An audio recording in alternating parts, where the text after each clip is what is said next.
All right, battery relocation. Moved her to the trunk. I'm just gonna keep it pretty short and sweet and to the point.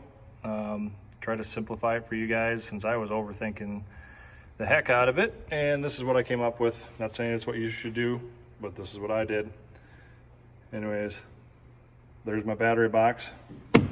Secured to the car. It's secured by a couple of brackets that I made with some 5/16 bolts that go into riv nuts through the floor pan of the trunk to secure everything together. And there's another one on that end. Another piece of foam to tidy up the battery space and make that nice and solid. But ran the lines. I have a 1 gauge for my positive feed and a 2 gauge for my ground. They both run, positive runs down this side of the car, negative runs down this side of the car.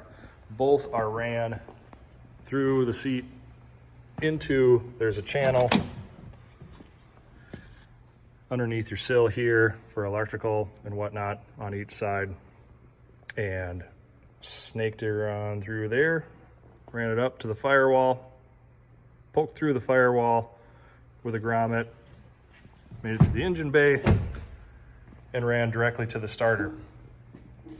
So I used the starter then as a jumping point with that 1 gauge that would typically go on, direct feed to your starter.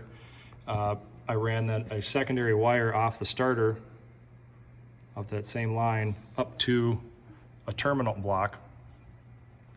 And then the terminal block distributes power to a couple of different relays and then to your starter relay. So I have a line that goes to the regular starter relay that normally this line would just go directly there, but we ran it over here first because then I have that one.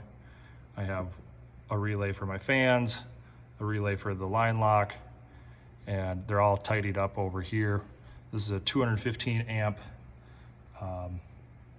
terminal block. I think I got that from Jigs. And then you have your typical, line from your starter up to your relay for your trigger.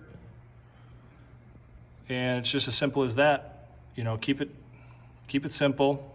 The main wiring harness block is still tied in over here. So this hot lead represents a typical hot lead that you'd have from your battery, that normally your battery's sitting here. It has 2 wires coming out of it, one that runs right to your starter relay, and then one that runs down to your starter.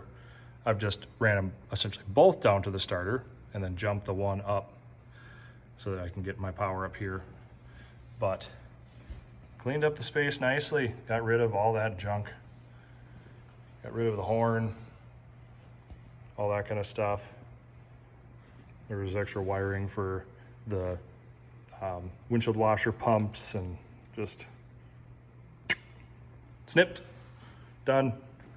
Yep, she's ready to go. So that's the down and dirty of what I did for moving the battery to the trunk or to the back seat or what have you. I did it really just to clean up the space, and I guess I just added weight to the trunk for more traction, I guess, which maybe it'll need. We'll see. Anyways, on to the next one. Thanks for watching, guys.